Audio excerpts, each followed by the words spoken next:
जय हिंद साथियों, मैं हितेश बांगरे। आप देख रहे हैं द गौरतलब। आइए जानते हैं देश विदेश और प्रदेश की कुछ महत्वपूर्ण व बड़ी खबरों का विश्लेषण। पहली नजर सुर्खियों पर। मध्य प्रदेश में ग्रेजुएट व पोस्ट ग्रेजुएट छात्रों को मिलेगा जनरल प्रमोशन। रक्षा मंत्री राजनाथ सिंह का रूस दौरा। प्रधानमंत्री मोदी के बयान पर चीनी अखबार ग्लोबल टाइम्स का बड़ा बोल। आर्थिक मोर्चे पर चौतरफा गिरा चीन। डोनाल्ड ट्रंप ने निरस्त किया H-1B वीजा, भारतीय आईटी प्रोफेशनल को बड़ा झटका।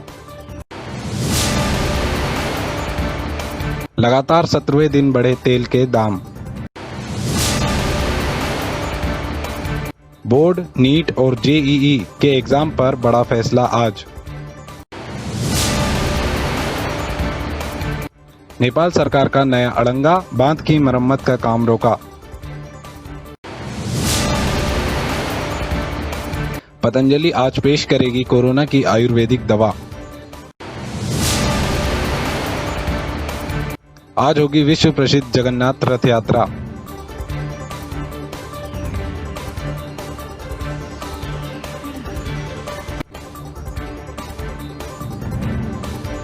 Corona effect. प्रदेश के 20.19 लाख छात्रों को सरकार ने दी राहत। कॉलेजों में नहीं होगी परीक्षा। पिछले परफॉर्मेंस या सेमेस्टर के अंकों के आधार पर मिलेगा जनरल प्रमोशन। यूजी फर्स्ट व सेकेंड ईयर व पीजी सेकेंड सेमेस्टर के छात्रों को पिछले साल के अंकों पर अगली क्लास में प्रवेश, जबकि यूजी फाइनल ईयर व पीजी फोर्थ सेमेस्टर पर पिछली परीक्षा के सर्वाधिक अंकों के आधार पर दिया जाएगा रिजल्ट। कोरोना संकट के बीच कॉलेज स्टूडेंट्स के लिए राहत की खबर है। सरकार ने बिना परीक्षा लिए उन्हें अगली क्लास में प्रवेश देने का फैसला किया है और इसके लिए कॉलेज में उनके पिछले परफॉर्मेंस को आधार बनाया जाएगा। इस फैसले से प्रदेश के करीब 20.19 लाख विद्यार्थियों को लाभ पहुंचेगा।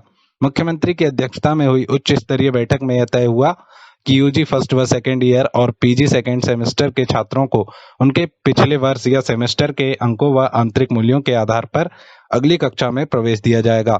यूजी फाइनल ईयर व पीजी फोर्थ सेमेस्टर के विद्यार्थियों को पिछले वर्षों या सेमेस्टर में से जिस परीक्षा में सर्वाधिक अंक मिले हों उसके आधार पर रिजल्ट घोषित किया जाएगा। यदि कोई परीक्षा परिणाम सुधारना चाहता है तो उसे परीक्षा देने का विकल्प भी दिया जाएगा। 10वीं व 12वीं के रिजल्ट जुलाई में। बोर्ड परीक्षाओं के रिजल्ट जुलाई में घोषित किए जाएंगे। स्कूल शिक्षा विभाग के प्रमुख सचिव ने बताया कि 10वीं व 12वीं के रिजल्ट जुलाई के पहले सप्ताह और 12वीं के रिजल्ट जुलाई के तीसरे सप्ताह में आना संभावित है। स्कूल खुलने पर निर्णय 31 जुलाई के बाद होगा। रक्षा मंत्री का रूस दौरा। 3 दिन के दौरे पर रूस पहुंचे रक्षा मंत्री Rajnath Singh. Sukhoi MiG-29, T-90 tank और सबमरीन के लिए इक्विपमेंट की अर्जेंट सप्लाई पर रहेगा फोकस। रक्षा मंत्री ने किया ट्वीट। रूस की यात्रा के दौरान भारत रूस के बीच रक्षा व रणनीतिक साझेदारी को मजबूत करने को लेकर बातचीत होगी। रक्षा मंत्री राजनाथ सिंह 3 दिन के रूस दौरे पर हैं। यह भारत चीन के बीच हुई हिंसा के 6 दिन बाद हो रहा है। मॉस्को में 75वीं विक्ट्री डे परेड में भारत की 75 सदस्यीय सैन्य टुकड़ी भी हिस्सा लेगी। इसके लिए रिहर्सल की गई। भारत चीन तनाव के बीच रक्षा मंत्री राजनाथ सिंह सोमवार को 3 दिन के दौरे पर रूस पहुंचे। दोनों देशों के बीच रक्षा को लेकर और रणनीतिक साझेदारी पर चर्चा होने की उम्मीद है। साथ ही Bharat S-400 Triumph anti missile system के डिलीवरी में तेजी लाने के लिए रूस पर दबाव डाल सकता है। मॉस्को में 75वीं विक्ट्री डे परेड में भारत की 75 सदस्यीय सैन्य टुकड़ी भी हिस्सा लेगी। इसके लिए रिहर्सल की गई। राजनाथ का यह दौरा चीन और भारत के बीच हुई हिंसक झड़प के 6 दिन बाद हो रहा है। 15 जून को हुई हिंसक झड़प में गालवान घाटी में 20 भारतीय जवान शहीद हो गए थे।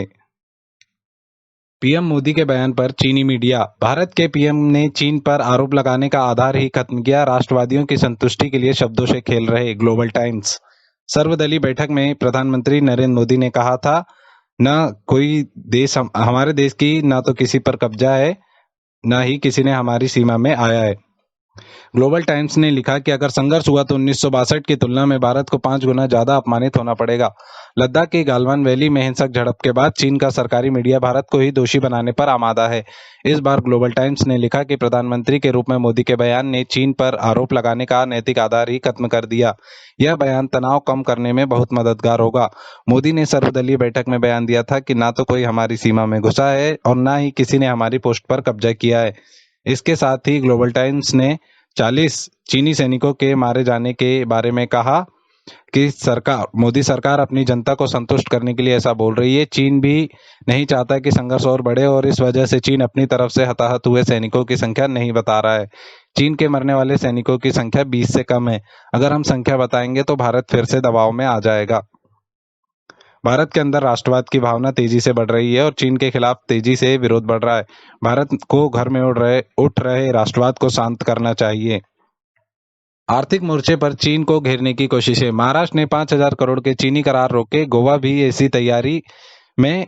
7 राज्यों में चीन का निवेश सबसे ज्यादा 28,000 करोड़ रुपए गुजरात में। महाराष्ट्र के उद्योग मंत्री का दावा, केंद्र सरकार की सलाह पर चीनी कंपनियों से रोके गए हैं करार।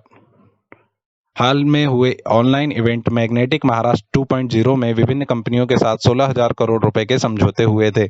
लद्दाख में चीनी सेना के साजिशन हमले में 20 भारतीय जवानों की शहादत के खिलाफ देश भर में आक्रोश लगातार बढ़ता जा रहा है। महाराष्ट्र सरकार ने सोमवार को चीन की कंपनियों के साथ 5,020 करोड़ रुपए के 3 बड़े समझौते रोक दिए। वहीं गोवा सरकार ने 1,400 करोड़ की लागत से जुआरी नदी पर बन रहे 8 लेन के पुल के प्रोजेक्ट से चीनी कंसल्टेंट कंपनी को हटाने के संकेत दिए।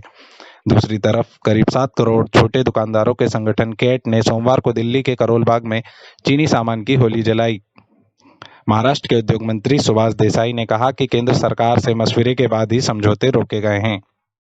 राज्यों में चीन 5 सेक्टरों में निवेश कर रहा है: इंफ्रास्ट्रक्चर, कंज्यूमर गुड्स, ऑटोमोबाइल आदि। अमेरिकी राष्ट्रपति डोनाल्ड ट्रंप ने सस्पेंड किया H-1B वीजा। भारतीय आईटी प्रोफेशनल्स को बड़ा झटका। राष्ट्रपति डोनाल्ड ट्रंप ने सोमवार को कहा कि यह कदम उन अमेरिकियों की मदद करने के लिए आवश्यक था जिन्होंने मौजूदा आर्थिक संकट के कारण अपनी नौकरी खो दी है। डोनाल्ड ट्रंप ने H-1B वीजा निलंबित करने की घोषणा की। अमेरिकी श्रमिकों के हित के लिए लिया गया फैसला। अमेरिका के राष्ट्रपति डोनाल्ड ट्रंप ने H-1B वीजा निलंबित करने की घोषणा की है। इससे भारत समेत दुनिया के आईटी प्रोफेशनल्स को बड़ा झटका लगा है। यह निलंबन साल के आखिरी तक वैध रहेगा। ट्रंप प्रशासन के अधिकारियों के मुताबिक यह फैसला अमेरिकी श्रमिकों के हित के लिए किया गया है। डोनाल्ड ट्रंप ने सोमवार को कहा कि यह कदम उन अमेरिकियों की मदद करने के लिए आवश्यक था जिन्होंने मौजूदा आर्थिक संकट के कारण अपनी नौकरी खो दी है। नवंबर में होने जा रहे राष्ट्रपति चुनाव के पहले यह ऐलान करके ट्रंप ने अपने व्यापारिक संगठनों, कानूनविदों और मानव अधिकार निकायों द्वारा आदेश के बढ़ते विरोध की अनदेखी की है। यह निलंबन 24 जून से लागू होगा। इससे बड़ी संख्या में भारतीय आईटी पेशेवरों के प्रभावित होने की संभावना है। अब उन्हें स्टैंपिंग से पहले कम से कम साल के अंत तक इंतजार करना होगा। यह बड़ी संख्या में भारतीय आईटी पेशेवरों को भी प्रभावित करेगा जो अपने H-1B वीजा को रिन्यू कराना चाहते थे। लगातार 17वें दिन बढ़े तेल के दाम। डीजल की कीमतों में 10 रुपए तक का इजाफा। पेट्रोल और डीजल के दाम मंगलवार को लगातार 17वें दिन की बढ़ोतरी का सिलसिला जारी रहा। दिल्ली में पेट्रोल की कीमत 20 पैसे की बढ़ोतरी हुई। दिल्ली में डीजल की कीमत में 55 पैसे का इजाफा हुआ। पेट्रोल और डीजल के दाम में बढ़त का सिलसिला जारी है। मंगलवार को देश की राजधानी दिल्ली में पेट्रोल की कीमत 20 पैसे की बढ़ोतरी हुई। यह 79.76 रुपए प्रति लीटर हो गई। इसी तरह डीजल की कीमत में 55 पैसे का इजाफा हुआ और यह कीमत 79.40 रुपए प्रति लीटर हो गई। यह लगातार 17वां दिन है जब पेट्रोल और डीजल के दाम बढ़े हैं। इन 17 दिनों में पेट्रोल 8.50 रुपए प्रति लीटर महंगा हुआ है, वहीं डीजल की कीमत भी 10 रुपए प्रति लीटर महंगी हुई है। CBSE एग्जाम 2020 बोर्ड, नीट और JEE के एग्जाम पर बड़ा फैसला आज। CBSE द्वारा आयोजित होने वाली आगामी बोर्ड परीक्षाओं पर से आज से संशय के बादल छट जाएंगे। केंद्रीय मानव संसाधन विकास मंत्री रमेश पोखरियाल निशंक आज मंत्रालय और बोर्ड अधिकारियों के साथ उच्च स्तरीय बैठक करेंगे, जिसके बाद एग्जाम रद्द होने को लेकर आदेश जारी होने की संभावनाएं जताई जा रही है। रिपोर्ट के मुताबिक 1 जुलाई से होने वाली CBSE बोर्ड परीक्षाओं को लेकर आज CBSE और मानव संसाधन विकास मंत्रालय के उच्च अधिकारियों की बैठक है। इस बैठक की अध्यक्षता शिक्षा मंत्री रमेश पोखरियाल निशंक करेंगे। बैठक में बोर्ड एग्जाम को लेकर बड़ा फैसला किया जाएगा। माना जा रहा है कि बोर्ड एग्जाम फिर से टाले जा सकते हैं। नीट और JEE पर भी फैसला हो सकता है। अभिभावकों ने किया विरोध। कोरोना के खतरे को बढ़ता देख अभिभावकों ने शिक्षा मंत्री से एग्जाम स्थगित करने का अनुरोध किया था। नेपाल सरकार का नया अड़ंगा। बिहार से लगी सीमा पर बांध की मरम्मत का काम रोका। नेपाल की एक और बेतुकी हरकत की वजह से बिहार के बड़े हिस्से में बाढ़ का खतरा बढ़ गया है। नेपाल सरकार ने बिहार के पूर्वी चंपारण में ढाका अनुमंडल में लाल बकैया नदी पर बन रहे तटबंध के पुनर्निर्माण के कार्य को रोक दिया है। बिहार के जल संसाधन मंत्री संजय कुमार झा ने बताया कि नेपाल गंडक बांध के लिए मरम्मत कार्य की अनुमति नहीं दे रहा है, जबकि लाल बकैया नदी नो मेंस लैंड का हिस्सा है। जल संसाधन मंत्री के मुताबिक इस जगह के अलावा भी नेपाल ने कई अन्य स्थानों पर मरम्मत का काम रोक दिया है। गौरतलब है कि गंडक नदी बैराज के 36 द्वार हैं, जिनमें से 18 नेपाल में हैं। भारत ने अपने हिस्से में आने वाले फाटक तक के बांध की हर साल की तरह इस साल भी मरम्मत कर दी है। वहीं नेपाल के हिस्से में आने वाले 18वें से लेकर 36वें फाटक तक बने बांध की मरम्मत नहीं हो सकी है। नेपाल बांध की मरम्मत के लिए सामग्री नहीं ले जाने दे रहा है, उसने इस क्षेत्र में अवरोध डाल दिए हैं। पतंजलि पेश करेगी कोरोना की पहली आयुर्वेदिक दवा, बाबा रामदेव करेंगे ऐलान। पतंजलि योगपीठ के चीफ एग्जीक्यूटिव ऑफिसर आचार्य बालकृष्ण ने बताया कि कोरोना वायरस की आयुर्वेदिक दवा कोरोनिल को मंगलवार दोपहर 12 बजे हरिद्वार के पतंजलि योगपीठ में लॉन्च किया जाएगा।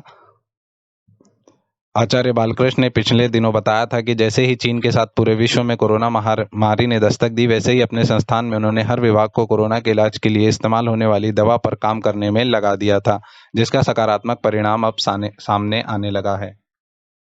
विश्व प्रसिद्ध जगन्नाथपुरी रथ यात्रा आज 2500 साल में पहली बार भगवान मंदिर से बाहर निकले। आज रथ यात्रा निकलेगी, फिर 7 दिन मौसी के घर रहेंगे भगवान जगन्नाथ। सुप्रीम कोर्ट से रथ यात्रा की अनुमति मिलते ही रथों को मंदिर के सामने लाया गया। 36 घंटे पूरी शहर में रहेगा टोटल लॉकडाउन, लाइव टेलीकास्ट पर ही देखी जाएगी रथ यात्रा। मंगलवार को आखिरकार रथ यात्रा के लिए बने रथों के पहिए खींचे जाएंगे। लगभग 3 महीनों से चल रहे उधेड़बुन की स्थिति अब साफ हो गई है। 2500 साल से ज्यादा पुराने रथ यात्रा के इतिहास में पहली बार ऐसा मौका होगा कि भगवान जगन्नाथ की रथ यात्रा निकलेगी, लेकिन भक्त घरों में कैद रहेंगे। कोरोना महामारी के चलते पूरी शहर को टोटल लॉकडाउन करके रथ यात्रा को 1172 सेवक गुंडीचा मंदिर तक ले जाएंगे। धन्यवाद टीम गौरतलब।